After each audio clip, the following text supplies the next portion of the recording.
1400 करोड़ रुपए के एक बहुत बड़े घोटाले का खुलासा करने जा रहा हूं। एक गर्ग ने हेड कैश पर काम करने के एक दिन पहले शाम को अपने केबिन में बुलाकर हमें नोट बदलने के लिए कहा। और सबसे बड़ी बात यह है कि सीबीआई में इनका नाम तक नहीं लिखा गया। सीबीआई ने ना कोई रेड की, ना कोई पूछताछ की इनसे। धन्यवाद अध्यक्ष महोदय। आज मैं देश के सामने 1400 करोड़ रुपए के एक बहुत बड़े घोटाले का खुलासा करने जा रहा हूं। ये घोटाला हमारे राष्ट्रपिता महात्मा गांधी के नाम पे हुआ। ये घोटाला उनके प्रतीक चिन्ह खादी के नाम पे हुआ। और बड़े दुख और शर्म के साथ ये कह रहा हूं कि ये घोटाला किसी और ने नहीं बल्कि दिल्ली के उपराज्यपाल महोदय विनय कुमार सक्सेना जी ने किया, जब वो खादी के चेयरमैन थे।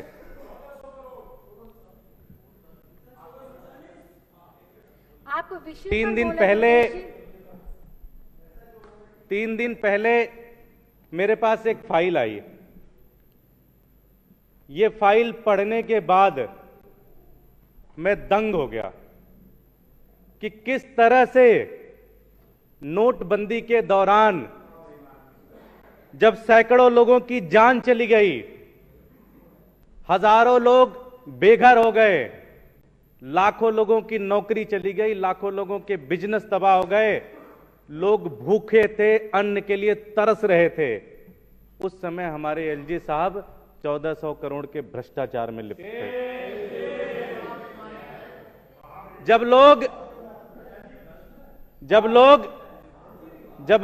लोग अपने पड़ोसी के घरों में जा जाके कह रहे थे जी कि खाना नहीं है, जब पूरा देश निकल गया था, राशन की बोरियां बांट रहा था एक एक घर में जाके, उस समय विनय कुमार सक्सेना जी 1400 करोड़ रुपए का घोटाला कर रहे थे इस देश के अंदर।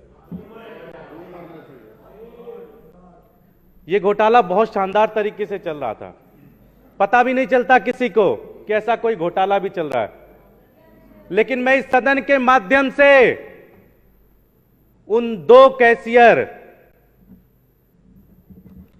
संजीव कुमार जी और प्रदीप यादव का बहुत बहुत धन्यवाद देता हूं, सलाम करता हूं, जिन्होंने अपने जान पर खेलकर, जिन्होंने अपनी जान की बाजी लगा दी कि यह घोटाला किसी भी तरह से देश के सामने आना चाहिए। जांच हुई। आज मैं उनका स्टेटमेंट, जो जांच के दौरान उन्होंने स्टेटमेंट दिया, मैं आपके सामने वो स्टेटमेंट पढ़ना चाहता हूं। संजीव कुमार जी, जो कि खादी ग्रामोद्योग के जो बिक्री केंद्र है उसके हेड कैशियर थे, उनका स्टेटमेंट मैं पढ़ने जा रहा हूं।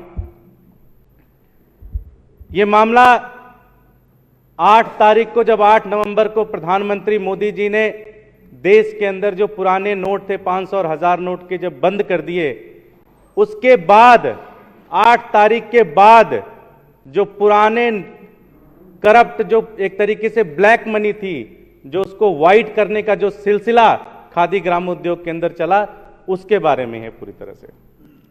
हेड कैशियर संजीव कुमार जी अपने स्टेटमेंट में कहते हैं कि मैंने 500 और 1000 रुपए का पुराना नोट भवन प्रबंधक के कहने पर स्वीकार किया।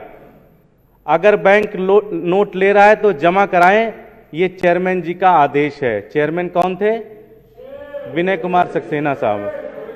चेयरमैन कौन थे? आगे फिर कहते हैं मैंने प्रबंधक महोदय को मना किया। प्रबंधक महोदय ने मुझसे कहा कि ऊपर से चेयरमैन साहब का दबाव है, अगर नहीं किया तो चेयरमैन साहब नाराज हो जाएंगे।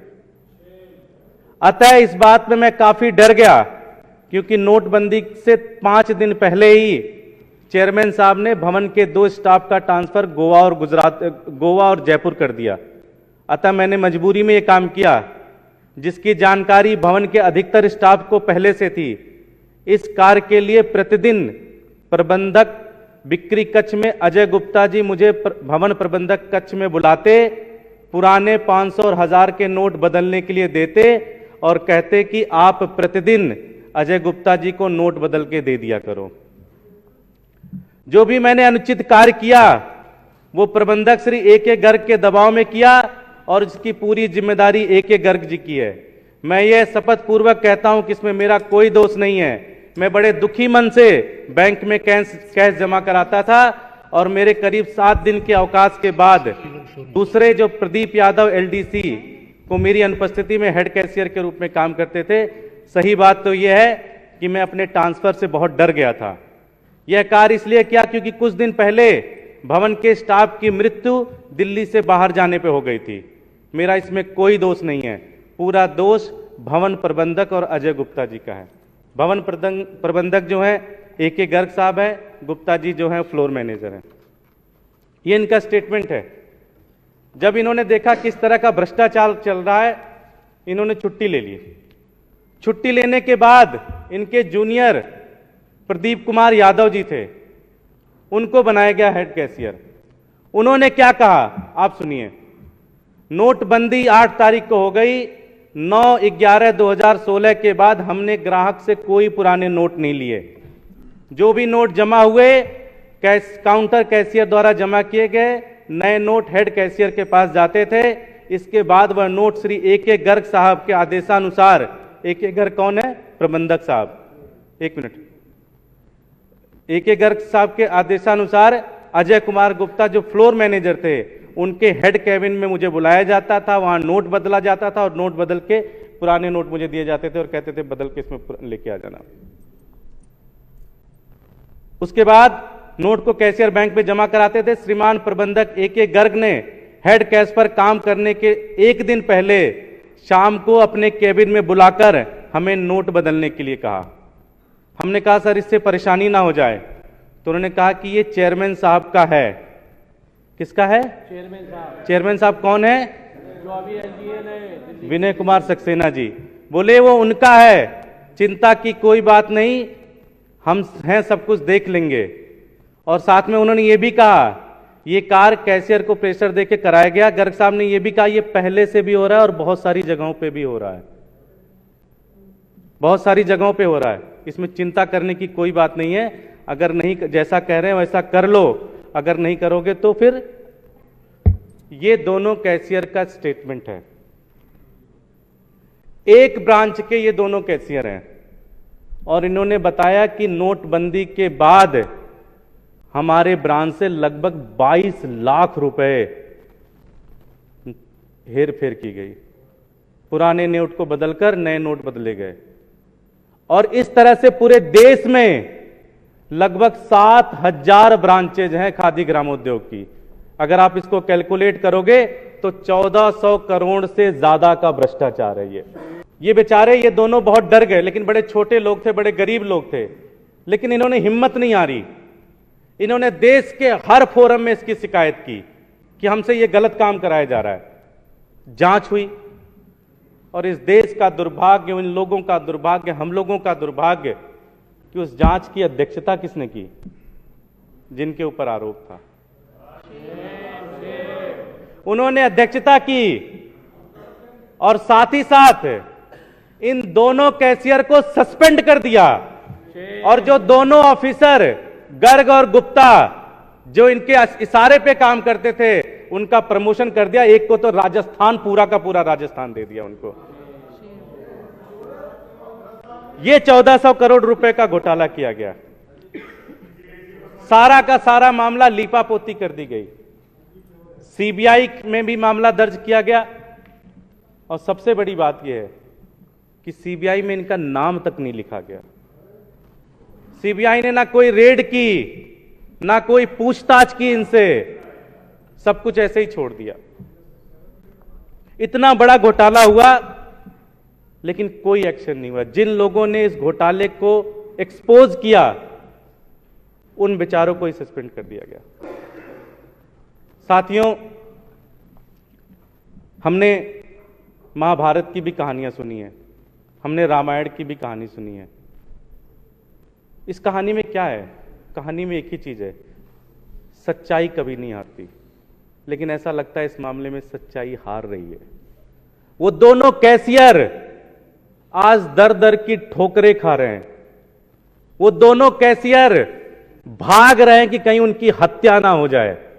वो दोनों कैशियर एक रात कहीं भी नहीं रहते, कहीं इधर भागते हैं, कहीं उधर भागते हैं, कहीं इधर भागते हैं, कहीं उधर भागते हैं। ये हाल कर दिया उन्होंने। मैं इस सदन के माध्यम से ये मांग करता हूं कि सीबीआई के एप्लीकेशन में, सीबीआई के एफआईआर में विनय कुमार सक्सेना जी का नाम डाला जाए। सहमत है कि नहीं सहमत है आप? इनके खिलाफ रेड होनी चाहिए। इनके खिलाफ ईडी का रेड होना चाहिए। पूरा का पूरा मनी लॉन्ड्रिंग है, ये पूरा का पूरा भ्रष्टाचार है। एलजी साहब के खिलाफ जांच होनी चाहिए, इनके खिलाफ रेड होनी चाहिए, और साथ ही साथ जब तक ये जांच चले इनको कोई अधिकार नहीं बनता एलजी के पद पे रहेंगे। इनको एलजी से हटाया जाए। साथियों, ये खबर भी छपी लेकिन कोई एक्शन नहीं हुआ, कोई एक्शन नहीं हुआ। इनके खिलाफ एक्शन होना चाहिए, इनके खिलाफ कार्रवाई होनी चाहिए। एलजी साहब को हटाना चाहिए। एलजी साहब भ्रष्ट हैं। एलजी साहब ने 1400 करोड़ रुपए का घोटाला किया। इसकी जांच होनी चाहिए, इसकी जांच होनी चाहिए। एलजी के लिए ऐसा नहीं। नेशनल दस्तक की आपसे गुजारिश है कि अगर इसको बचाना चाहते हैं तो नेशनल दस्तक को सब्सक्राइब करने के लिए रेड कलर के सब्सक्राइब बटन को दबाएं, फिर बेल आइकन की घंटी दबाएं। नेशनल दस्तक को बचाने के लिए बहुत जरूरी है कि हर खबर को शेयर करें, लाइक करें, कमेंट जरूर करें।